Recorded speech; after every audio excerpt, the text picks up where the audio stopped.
একটা মুসলমান ঘরের ছেলে দেখবে প্রত্যেক দিন কি করে, নামাজ আদায় করে। নাম আজ, তারা কি করে, নাম আজ, কালকে নয়, আজকেই করতে হবে। কিন্তু আমরা হিন্দু ঘরের ছেলে মেয়েরা দেখবেন বাবা, আমরা কি করি, আমাদের ছেলে মেয়েদেরকে দেখবেন গলায় যদি তুলসীর মালা দিয়ে দিই, রাস্তা দিয়ে যেতে দেবো, বাবা এই বয়সে তুলসী মালা পরে ঘুরে বেড়াচ্ছিস, বড় ভক্ত হয়ে গেছিস, হ্যাঁ হরি হরি করছিস, বড় ভক্ত হয়ে গেছিস।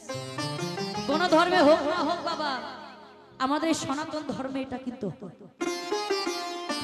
আমরা নিজেদের ভালোটাকে বুঝি না।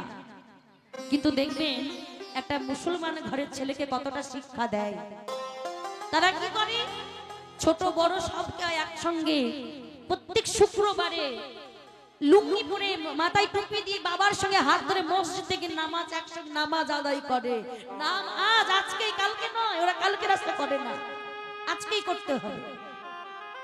তাহলে ওদের সাথে আমাদের কতটা পার্থক্য দেখুন তো বাবা।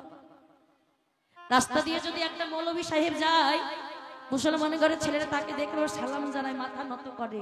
কিন্তু আমাদের হিন্দু ঘরের ছেলেরা দেখবেন যখন একটা বৈষ্ণব যায়, একটা পথ দিয়ে যখন বৈষ্ণব ঠাকুর যায়, তাকে দেখে প্রণামও করে তো দূরের কথা, তাকে দেখে খ্যাপা খ্যাপা বলে আমাদের ছেলে মেয়েরা তাকে রাগায়। তাহলে আমরা তো এখনো পিছিয়ে আছি, আমাদেরকে জাগতে হবে বাবা। আমরা সনাতন ধর্মের মানুষ, আমাদের সন্তানদের শিক্ষা দিতে হবে। শুধু বিদেশে নামি দামি পড়িয়ে বাবা, স্কুলে পড়িয়ে ওই ডিগ্রি লাভ করালেই শুধু সন্তানকে মানুষ করানো যাবে না, তার সাথে সাথে মানুষটাকে জাগাতে হবে, ভাগ্য আস্বাদন করাতে হবে। দেখবেন কিছুদিন আগে দেখা আপনাদের বাবা, বাংলাদেশে তাদের বাড়িতে দুটো ছেলে ছিল, দুটো ছেলেকে বাবা ওই যুক্তরাষ্ট্রে পড়িয়ে ডাক্তার তৈরি করেছে। কিন্তু দেখুন ডাক্তার তৈরি করে তারা বউ ছেলে মেয়ে নিয়ে বাবা ওই বিদেশে সেটেল হয়ে গেছে। কিন্তু ঘরের মধ্যে পড়ে রয়েছে বৃদ্ধ পিতা মাতা। কিন্তু দেখুন তাদের ভেতরে যদি একটু কৃষ্ণ ভক্তি থাকতো, তারা কখনোই বাবা মাকে ছেড়ে বিদেশে থাকতে পারতো না। কেন? যতই দুঃখ আসুক, যতই কষ্ট আসুক, আমি আমার বাবা মার সঙ্গে থাকবো। সেটা একমাত্র করে কি, যারা কৃষ্ণ ভক্ত। একটা কৃষ্ণ ভক্ত কখনই তার বাবা মাকে ছেড়ে যায় না, কারণ সে নিজেকে ভগবানের চরণে সমর্পণ করেছে। আর সেই ভগবানটাকে পিতা মাতা, পিতা মাতা পরম গুরু।